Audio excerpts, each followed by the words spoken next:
friends, goodbye. You are most welcome in online classes. Dear students, आज हम William Wordsworth की poem ode on intimations of immortality from recollections of early childhood पढ़ने जा रहे हैं।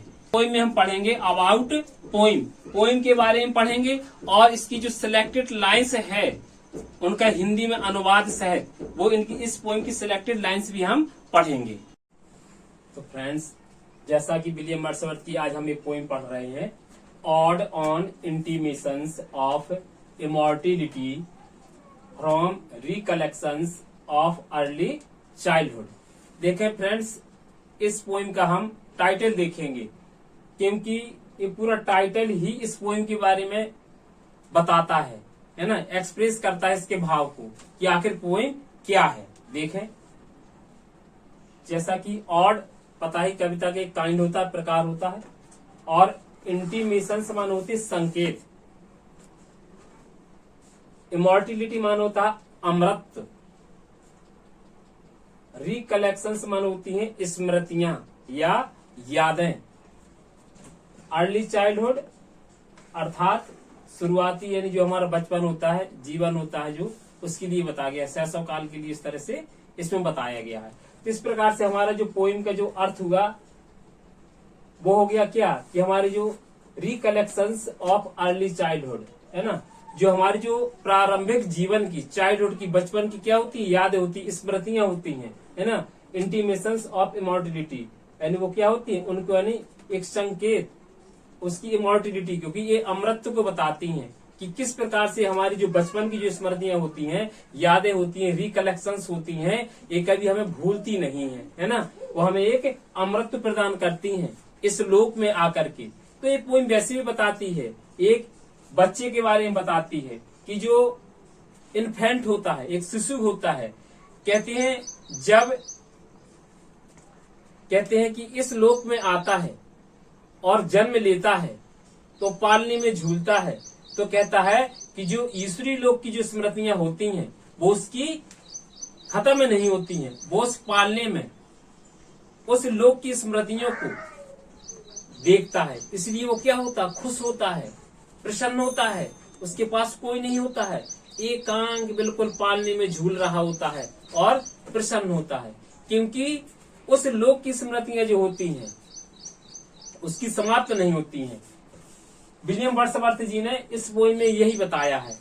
तो हम इस पोइम के मेन पॉइंट्स पढ़ेंगे, मेन पॉइंट्स अबाउट पोइम, जो कंपटीशन में हमेशा पूछे जाते हैं, और मैं आपके महत्वपूर्ण पॉइंट्स बताऊंगा जो आपके लिए एग्जाम के लिए बहुत महत्वपूर्ण होंगे, क्योंकि ये पोइम विलियम वर्ड्सवर्थ जी की बहुत ज्यादा कंपटीशन में पूछी भी जाती है। तो देखेंगे हम एक एक पॉइंट्स को देखेंगे। This poem was published in 1807, अर्थात यह पोइम सबसे पहले कब पब्लिश हुई थी, 1807 में पब्लिश हुई थी ये पोइम हमारी। और this poem was first 4 stanzas were written in 1802, सबसे पहले इस पोइम के जो 4 स्टैंजास थे, विलियम वर्ड्सवर्थ जी ने पूरी पोइम को एक साथ नहीं लिखा है, ठीक है, इस पोइम को 2 भागों में डिवाइड करके लिखा है, अलग अलग यानी स्टैंजास लिखे उन्होंने। तो सबसे पहले उन्होंने जो स्टैंजास लिखे थे वो सबसे पहले 4 स्टैंजास लिखे थे उन्होंने, 1802 में लिखे थे स्टैंजा। फिर इसके बाद उन्होंने this poems and 7 stanzas were written in 1806, और इस पोइम के जो हमारे फिर कितने थे, 7 स्टैंजास थे, जो 7 स्टैंजास थे जो हमारी उन्होंने लिखे हैं 1806 में लिखे हैं। इस तरह से पोइम को क्या किया गया, फिर जोड़ा गया है, और जो फिर दोनों टोटल स्टैंजास हो जाते हैं हमारे 11। इस तरह से the poem has total stanzas 11, यानी इस पोइम में इस तरह से स्टैंजा कितने हो जाते हैं, 4 और ए प्लस 7 है ना, 4 और 7 कितने होते हैं, 11 हो जाते हैं। और इस तरह से इन्होंने सारे स्टैंजास को जोड़ करके, ठीक है, 1807 में इस पोइम को पब्लिश किया। अब इस पॉइंट देखते हैं, और हमारा ये अगला नेक्स्ट पॉइंट जो है इसको देखें। This poem was written on the month, ये पोइम किस महीने में रिटन की गई थी, मई के महीने में लिखी गई थी। The poem was written in, और इस पोइम को उन्होंने कहाँ लिखा था? ग्रासमेयर में लिखा था।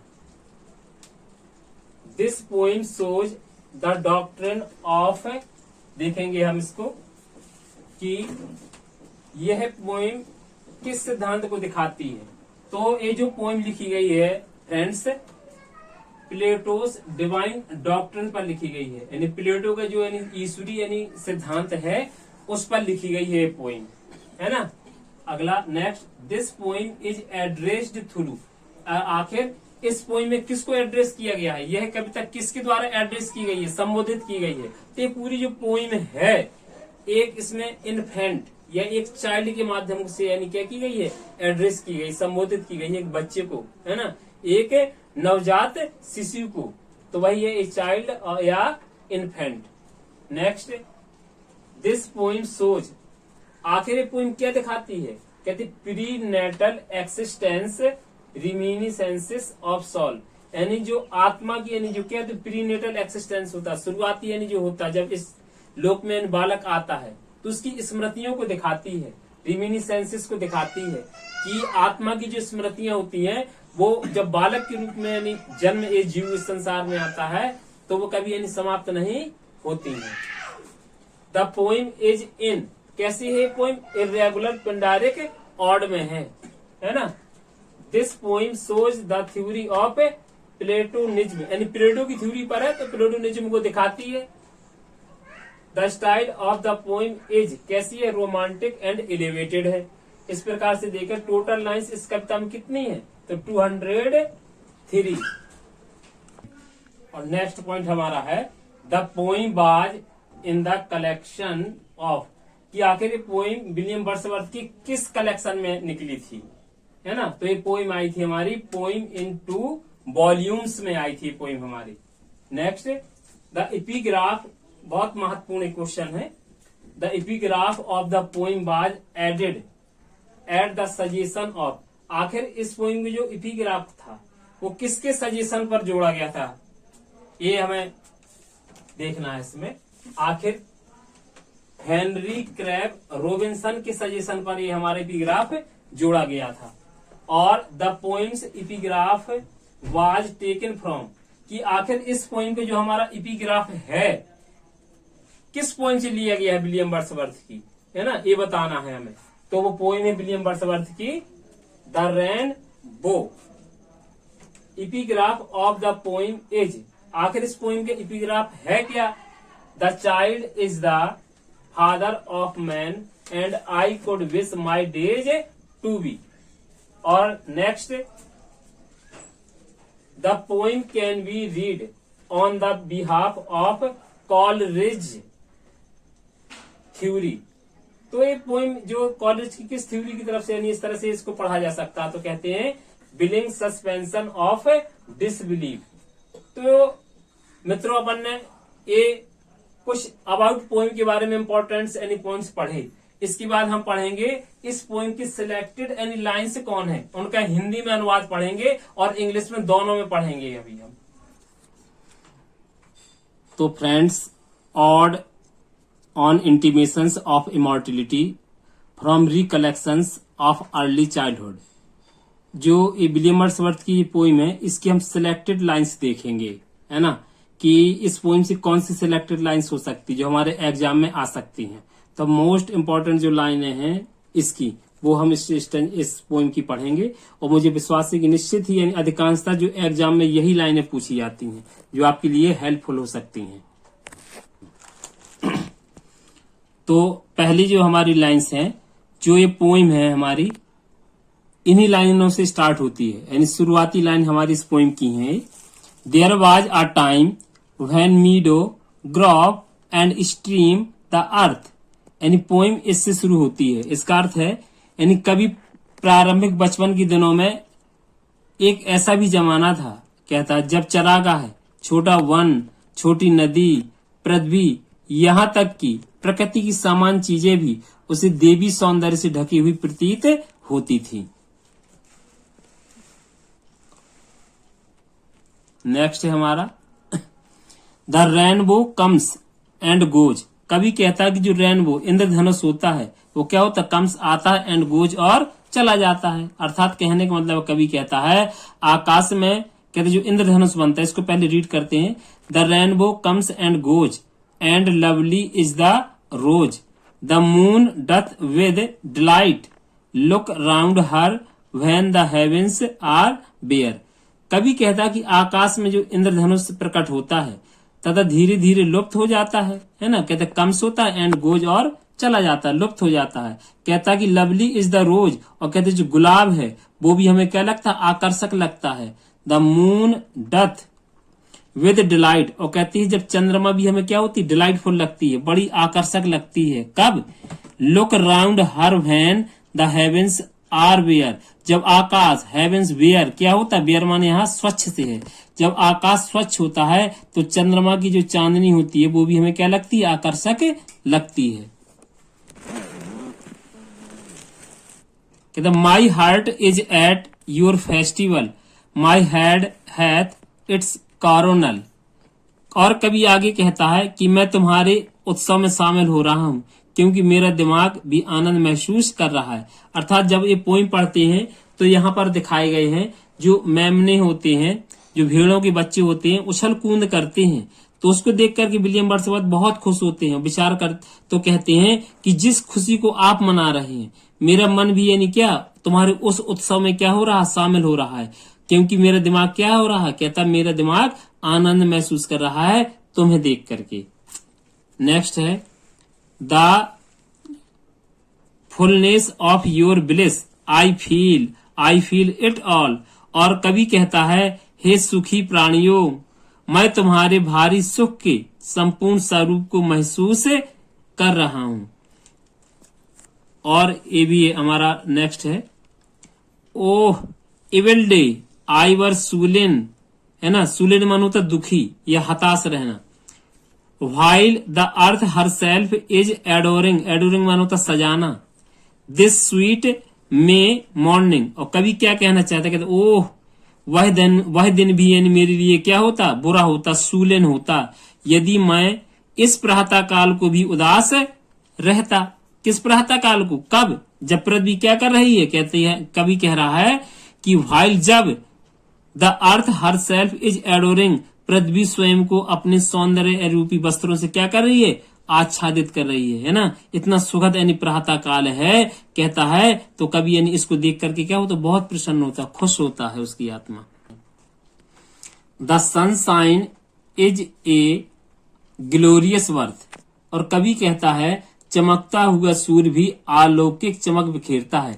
अर्थात यहाँ बताना चाहता है कवि कि जब सूर्य को यानी चमक को देखते हैं तो आत्मा क्या होती है, देख करके तृप्त हो जाती है, प्रसन्न हो जाती है। कहता why there is fled the visionary gleam, where is it now the glory and the dream. यानी कवि विलियम वर्ड्सवर्थ जी कहते हैं कि बचपन के जमाने में प्रकृति में नजर आने वाला यह स्वप्न का सा वैभव कहाँ चला गया है, क्योंकि बताते हैं कहते फ्लैड चला गया है ना, विजनरी ग्लीम है ना, जो विजनरी ग्लीम थी, एक चमक थी, वैभव थी, जाना कहाँ चली गई, जो बचपन में हमें दिखाई देती है ना।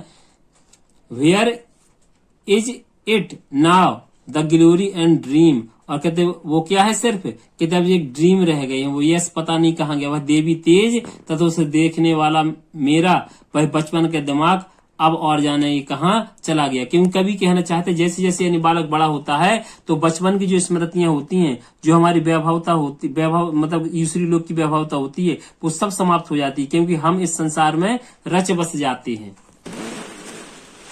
Our worth is but a sleep and a forgetting the soul that rises with us. Our life is a star hath had elsewhere its setting. कवि कहता है कि इस पृथ्वी पर हमारा जन्म केवल एक निंद्रा मात्र है। यह एक ऐसा जीवन है जिसमें हम पिछले जन्म को भूल जाते हैं। हमारी आत्मा जो हमारे साथ जन्म लेती है एक ऐसे नक्षत्र के समान है जो पहले कहीं अस्त हो चुकी होती है, छिप जाती है। तो वही बताता है कि अवर birth is what a slip, हमारा जो जन्म क्या है, एक निंद्रा मात्र है ना।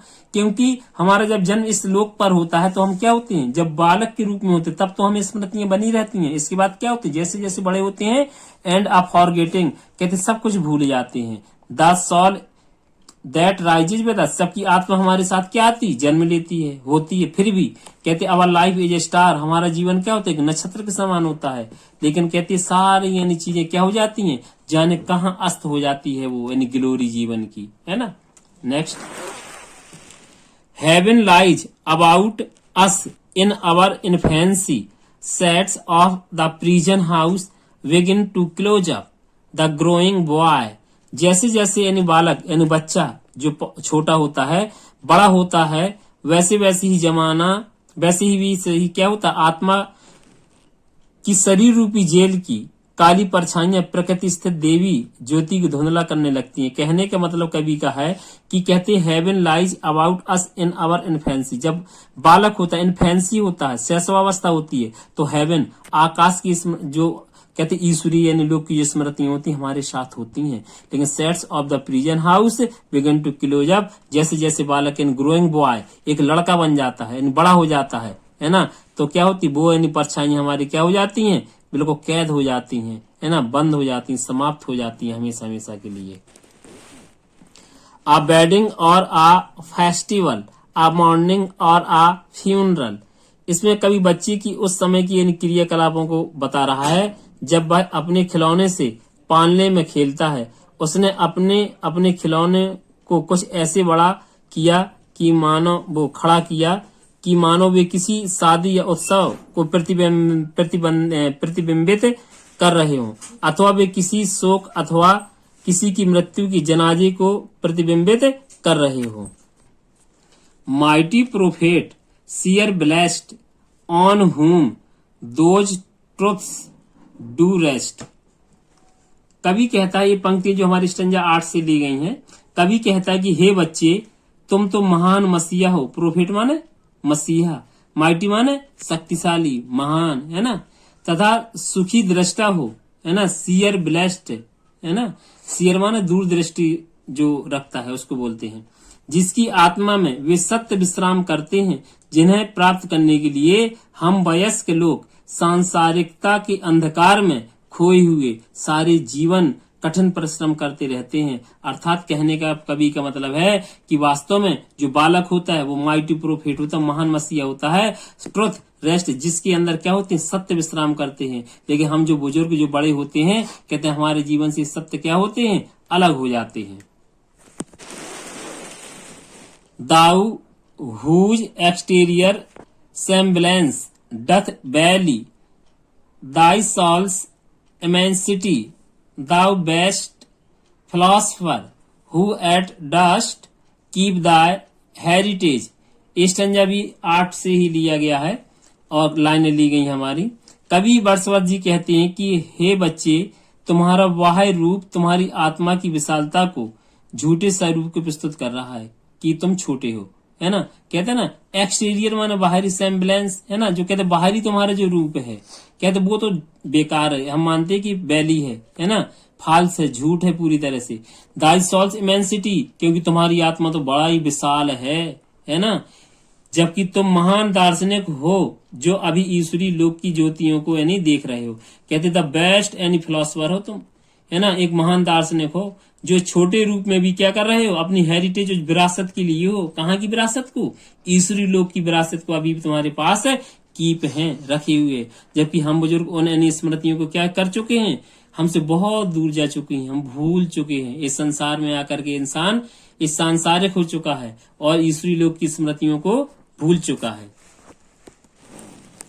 Our soul have sight of that immortal sea which brought up हाइथर।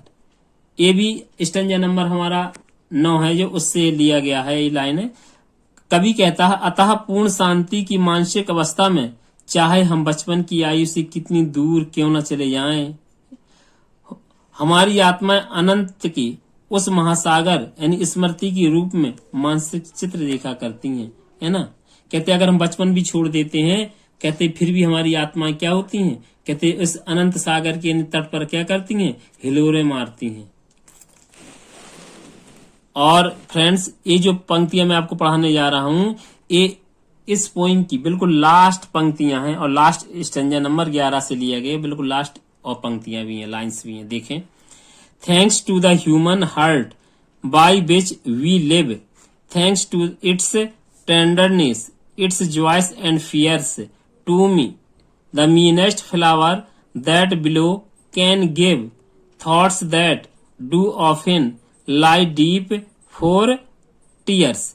कवि कहता कि मैं अपने हृदय का आभारी हूँ जिसके सहारे हम जीते हैं। मैं अपनी संवेदनशीलता, आनंद भरी अनुभूतियों तथा भयों का आभारी हूँ। इन्हीं के कारण आज खिला हुआ तुच्छतम फूल भी मेरे हृदय में इतने गहन भाव उत्पन्न करता है जिसे मैं सुख और दुख के आंसुओं से व्यक्त नहीं कर सकता। कवि कहता है ना, कहते thanks to the human heart, कहते मानव हृदय के मैं क्या हूँ, बहुत आभारी हूँ। वाई विच वी लिव, जिसके सहारे हम जीते हैं, और जिसके सहारे हमारी क्या होती हैं, कहते टेंडरनेस, है ना, हमारी क्या होती हैं, टेंडरनेस होती हैं, ज्वाज खुशियां होती हैं, हमारी अनुभूतियां होती हैं, खुशियां होती हैं, भय होते हैं। कहते सारी चीजें जो उद्गार होती हैं हमारे क्या होते हैं, हृदय में उत्पन्न होती हैं, जिनके सहारे हम क्या होते हैं, अपने जीवन को व्यतीत करते हैं। कहने का मतलब कवि का है कि वास्तव हम इनके आभारी हैं जो कम से कम हमारी इन संवेदनशीलता को, आनंद भरी अनुभूतियों को, भयों को, है ना, कायम दायम रखती है हमारे जीवन में और हमें एक जीवन जीने की कला सिखाती हैं। तो इस पोइम में फ्रेंड्स यानी उस बालक के बारे में बताया गया है जो ईश्वरीय लोक से संसार में आता है और उसकी स्मृतियां जो क्या होती है, हमेशा इस संसार में कायम दायम हमेशा बनी रहती हैं और अपने आप को स्वर्गीय यानी महासागर की यानी तट पर हमेशा खेलता हुआ पाता है। लेकिन हम जो बुजुर्ग वयस्क लोग होते हैं इससे कोसों दूर चले जाते हैं। तो ये पोइम एक स्पिरिचुअल पोइम है जो विलियम वर्ड्सवर्थ जी ने इसमें बहुत अच्छा यानी एक सॉल्स के बारे में, प्री नेटल एक्सिस्टेंस के बारे में बहुत अच्छा डिस्क्रिप्शन किया है। और मैं नेक्स्ट वीडियो में आपको ये पोइम, पूरी पोइम पढ़ाने की कोशिश करूंगा कि है तो 203 लाइन, लेकिन आपको ये पोइम पढ़ाऊं। Thanks students. यदि ये पोइम वास्तव में आपको अच्छी लगी हो, है ना, ये जो पॉइंट्स मैं आपके लिए ले आया हूं, तो लगे कि नहीं अच्छा है तो आप लाइक करें इस वीडियो को, है ना, और हमारे चैनल को सब्सक्राइब करें जिससे कि आने वाला वीडियो हमारा कोई होगा तो आपको नोटिफिकेशन तुरंत मिल जाएगा जब आप बेल आइकन दबा देंगे, है ना। और अपने दोस्तों तक शेयर करें क्योंकि जो हमारे इस चैनल से नहीं जुड़े हुए हैं तो वो भी इसका लाभ ले सकें। थैंक्स।